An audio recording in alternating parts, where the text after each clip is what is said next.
పాకిస్తాన్ విభజనతో తెలంగాణ విభజన పోల్చారు అనే ఒక విమర్శ వస్తుంది కదా. అది హరీష్ రావు అనడానికి ఏం పని ఉండదు, ఎప్పటికీ సెంటిమెంట్ ఎరోజ్ చేసుకుందాం. ఆయన ఒక్కడే తెలంగాణ ఉద్యమకారులు లెక్కి ఎవరికి జై తెలంగాణ రాదన్నట్టు ముచ్చట చెప్తాడు. మాకంటే గొప్ప కొట్ల నాకంటే గట్టి కొట్లు అన్నాడు ఎవడో చెప్పు జర జై తెలంగాణ అని.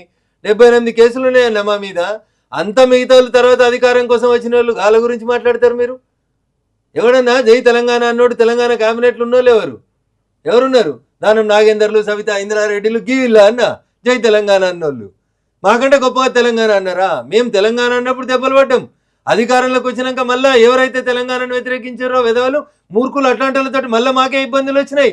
అయినా మేము కట్టుబడి ఉన్నాం, కష్టపడి ఉన్నాం. మాకంటే గట్టిగా జై తెలంగాణ అన్నాడు ఎవడన్నాడు అంటున్నా.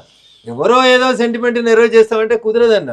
ఎందుకంటే when you have given ministry, నువ్వు మంత్రి పదవులు తలసాని గారికి, కడియం శ్రీహరి గారికి, లేకపోతే దానం ఎవడైతే జై తెలంగాణ నుండి కట్టె పట్టుకొని ఉరికిచ్చి నల్లద్దాలు పెట్టుకొని కొట్టిండో ఇంకా దానం నాగేందరం తెచ్చి కండువ వేసిన రోజే నువ్వు జై తెలంగాణ అన్నోనికి ఏం గౌరవం ఇచ్చినావు అనేది అర్థమవుతుందన్న. ఏం మాట్లాడితే కళ్యాణ్ అన్న ఆడికి ఓకో ఆ స్పిరిట్ లేదు. అదంతా కమర్షియలైజ్ అయింది, వ్యాపారం చేసుకున్నారు, దోచుకున్నారు వాళ్ళు. వాళ్ళ గురించి మాట్లాడకు. రైట్, తగదన్నాను కదా. అలాంటి వ్యాపారులు, అలాంటి దొంగలు, దోపిడీదారులు అని మీరు చెప్తున్నారు కాబట్టి అలాంటి పార్టీకి ఎంపీ రఘునందన్ వెళ్ళి ఓటేశాడు. ఇది చాలా విమర్శల పాలైంది. ఏం చెప్తారు దానికి? ఇప్పుడు నేను అదే చెప్పిన, ఒక ఎన్నికకి ఇంకో ఎన్నికకి పొంతన ఉండదు, సారూప్యత ఉండదు. ఎప్పుడు జరిగిన ఎన్నికలు అవి?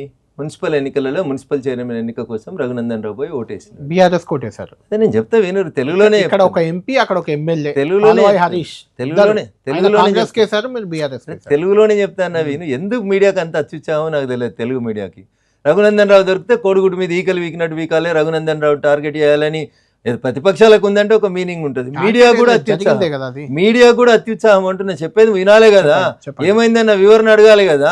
ఏం లేకుండా ఏది పడితే ఎవరుతా ఉంటే మా గొట్టం ఉందని గొట్టాలు పెట్టి ఎవరుతామంటే ఎవడుకుంటాడు.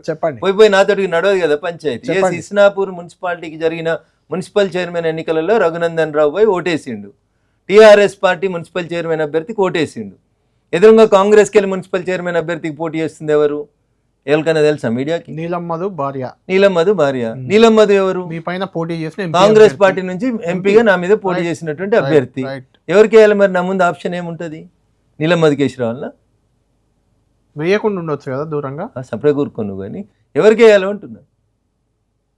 ఓటు వేయాలని వేయొద్దా? ఓటు వేయకపోతే చచ్చిపోయినట్టని ఊర్లలో చెప్తారు. నేను ఎందుకు ఓటు వేయొద్దు? ఏం చెప్పదలుచుకోరు మీరు? ఇప్పుడు చెప్పరు. నా ప్లేస్లో మీరుంటే ఏం చేస్తారు?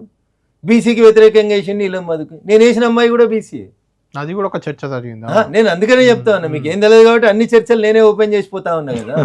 నీలమ్మధు బీసీ కాబట్టి బీసీ బిడ్డకు వ్యతిరేకంగా ఓటేసింది. ఆ మున్సిపల్ చైర్మన్ రిజర్వ్ అయిందే బీసీకి.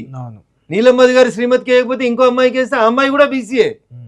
రఘునందన్ రావు ఓసీకి వేస్తుంది కోలేదు ఆడ ఓటు. ఆడున్న రిజర్వేషన్స్ ప్రకారం ఓటేసినాం. నా ప్లేస్లో మీరుంటే నన్ను అడుగుతున్న మీడియా ఎవరికి ఓటేస్తుందో చెప్పు. అంటే నా మీద పోటీ చేసిన వాళ్ళకి చేశాడు కాబట్టి ఖచ్చితంగా అది యాంటీగా ఉండాల్సిందే కదా. అది కాంగ్రెస్ పార్టీ, ఇది బీజేపీ పార్టీ. వేసినాం, దాంట్లో ఇబ్బంది ఏముంది? నేను ఓటు వేయడమే తప్ప. నేను మళ్ళీ చెప్తా ఉన్నా మీకు, మా రాష్ట్ర పార్టీ అధ్యక్షులు ఈ ఎన్నికల విషయం లోపల స్థానికంగా ఉంటున్నటువంటి పరిస్థితుల దృష్ట్యా స్థానిక అవసరాల రీత్యా చేయమని చెప్పిండ్రు. దానికి ఏమనుంటే మా పార్టీ మాట్లాడుతుంది కదా. దానికి రఘునందన్ దొరికిండు, రాయమని ఎవడో ఏదో చెప్పగానే మీరు అంతా ఎగిరెగిరిపడి రఘునందన్ బీఆర్ఎస్కి ఎట్లా ఓటేసిండు? రఘునందన్ ఒడగొట్టింది బీఆర్ఎస్ని కాదా? దుబాకలో రఘునందన్ ఒడగొట్టింది బీఆర్ఎస్ని కాదా? మెదక్ పార్లమెంట్ గెలుస్తుందని మీ సర్వేలు మీ లెక్కలని తొక్కలని చెప్తే మెదక్ పార్లమెంట్లో టీఆర్ఎస్ని ఒడగొట్టింది, బీఆర్ఎస్ని ఒడగొట్టింది రఘునందన్ కాదా?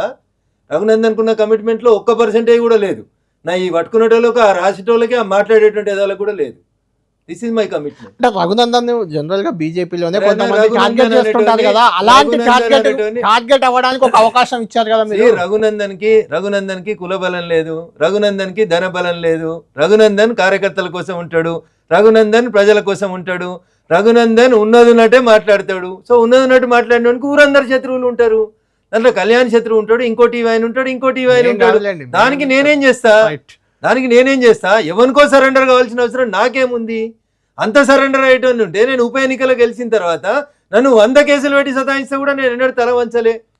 అరే జయ జయ హే తెలంగాణ జననీ జయకేతనం ఎందుకు తెలంగాణ రాష్ట్ర గీతం కాలేదని నేను ఎమ్మెల్యే గెలిచిన తర్వాత మొదటి రోజు నాకు మైక్ ఇచ్చిన రోజు నిండు శాసనసభలో ముఖ్యమంత్రి నిలదీసి అడిగిన అంటున్నా. కరెక్ట్. ఇక నాకంటే గొప్ప తెలంగాణ ఉద్యమకారులు ఎవరన్నా ఉన్నారని మీరు మాట్లాడితే అందశ్రీ గారు ఇక్కడ రైట్, అది ఆ గీతం రాసిన అందశ్రీ గారు కూడా గుర్తు చేసుకున్నారు ఆ మాట. నాతోటే అన్నారు. This is my commitment towards Telangana. Telangana రాష్ట్రం విషయంలో, తెలంగాణ ప్రజల ఆకాంక్షల విషయంలో ఎవరు తప్పు చేసినా రఘునందన్ ఇట్లే తిరగబడతాడు, ఇట్లే కొట్లాడతాడు. రైట్ రఘునందన్ గారు, మీరు కుల బలం లేదన్నారు కాబట్టి ఈ మధ్య ఒక కుల సర్వే వచ్చింది. మీ కులం 0.4% ఉందని. నిజమేనా అది? సర్వే చేసిన వాళ్ళు అడుగురు, గవర్నమెంట్ సర్వే అది. ఆయన్ని అడుగు మరి. వాళ్ళ కులం ఎంత ఉంది సర్వే అడుగు. 30% ఆ కులం ఎంత ఉంది అడుగు. అది ఆల్మోస్ట్ ఓవరాల్ అంటే ఓసీల్లో అది 30%, 2.5 అన్న ఓవరాల్ లో చూడాల్సింది మొత్తం జనాభాలో చూడాలి. ఓసీలా ఇంత 30%, 40% లెక్క. ఓవరాల్ గా చూసినప్పుడు ఓవరాల్ గా చూస్తే వాళ్ళు కూడా సింగిల్ డిజిట్ లోనే ఉన్నారు. They are also in single digits. దాన్ని నేను ఎందుకు ఇంత ఉన్నారు అంటున్నారు అని చెప్తలేను. నేను జనానికి దగ్గర ఉంటే కాబట్టి నాకు అంటే నిజమేనా కుల సర్వేని మీరు అంగీకరిస్తారా? కరెక్టే అంటే అంటే ప్రభుత్వం చేసిందని మీరు అంటారు కాబట్టి అంగీకరించాలి కదా. ఒకవేళ ప్రభుత్వం దొంగ లెక్కలు పెడితే నేనేం చేయలేను దానికి.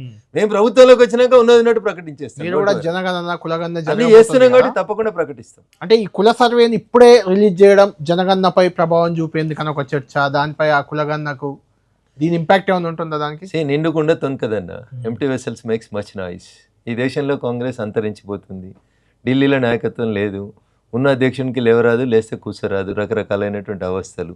ఏ నిమిషమైనా ఆయనను మారుస్తారు. ఆ జాగా మీద ఈ రాష్ట్ర ముఖ్యమంత్రి కన్నేసిండని నాకు అనిపిస్తున్నది. ఇక దానికోసమని జరుగుతున్న పంచాయతీలో ఆయన ఏదైనా మాట్లాడతాడు, ఏ మీడియానైనా మేనేజ్ చేస్తాడు. దానికి నేనేం చేస్తాను? ఆయనకు అవకాశం వచ్చింది, ఆయన మాట్లాడుతున్నాడు. రేపు మాకు వస్తుంది, భూమి గుండ్రంగా ఉంటుంది కదా. అప్పుడు ఉన్న వాస్తవాలు, లెక్కలు, గణాంకాలు అన్నీ మేము ప్రజల ముందు ఉంచుతాం. రైట్. ఈ మహిళా బిల్లు, డీలిమిటేషన్, ఈ రెండు చర్చ పక్కకు పోతే ఇప్పుడు జమిలీ ఎన్నికలు. నిజంగా జమిలీ ఎన్నికలు వస్తాయని బలమైన నమ్మకంతో, మీకంటే ఎక్కువ నమ్మకంతో రేవంత్ రెడ్డి గారు ఉన్నారు. అంటే ఇంకొక 6 నెలలు ఎక్స్టెండ్ అవుద్ది ఇక్కడ గవర్నమెంట్, 29లోనే ఎన్నికలు ఉంటాయనే ఒక చర్చ. జమిలీ వచ్చే అవకాశం ఉందా? వస్తుందని అనుకుంటున్నాం. మేము ఎప్పుడు ఆశావాదులం కాబట్టి ఆశ వైపే పోతాం. అంటే 29లోనే రావచ్చు అనేది మా ఆశ. 29 వరకు ఈ ప్రభుత్వం తీసుకురావాలనేది ప్రభుత్వ ఆలోచన, మోడీ గారి ఆలోచన. అంటే జమిలీ ఎన్నికలు రావాలంటే కొన్ని ముందుకు కొన్ని వెనక్కి వెళ్ళాలి. ఇప్పుడైతే మొదటి దశలో 18 రాష్ట్రాల ఎన్నికలు కలిసి జరుగుతాయి. అంటే 1 year లోపు ఉన్నాయి, 1 year తర్వాత ఉన్నాయి, అన్ని తీసుకొని క్రోడీకరించి 18 రాష్ట్రాలు, ఆల్రెడీ 6 రాష్ట్రాలు ఉన్నట్టున్నాయి పార్లమెంట్తో సహా ఎన్నికలు. ఒక 6 రాష్ట్రాలు 6 నెలల కంటే వెనకాల ఉన్నాయి, ఒక 6 రాష్ట్రాలు 6 నెలల తర్వాత ఉన్నాయి. వీటన్నిటిని సింక్రనైజ్ చేస్తారు. అంటే వితిన్ 1 year లోపల ఉన్నాయి, 1 year తర్వాత ఉన్నాయి, అన్నిటిని కలిపితే 18 రాష్ట్రాలు వచ్చేటట్టున్నాయి జమిలీ వైపు. అట్లా చేస్తారు. నెక్స్ట్ ఎలక్షన్స్కి మొత్తం 28 రాష్ట్రాలని కలిపి చేస్తారు అనేది నాకున్నటువంటి అవగాహన. తెలంగాణలో ఆల్రెడీ మీ పార్టీలో కొంతమందిలో, బీఆర్ఎస్లో కూడా కొంతమందిలో బయట జరుగుతున్న చర్చ, అంతర్గతంగా వాళ్ళు మాతో చెప్తున్న మాటలు కూడా ఈ రెండు కలిసిపోతాయి త్వరలో అని.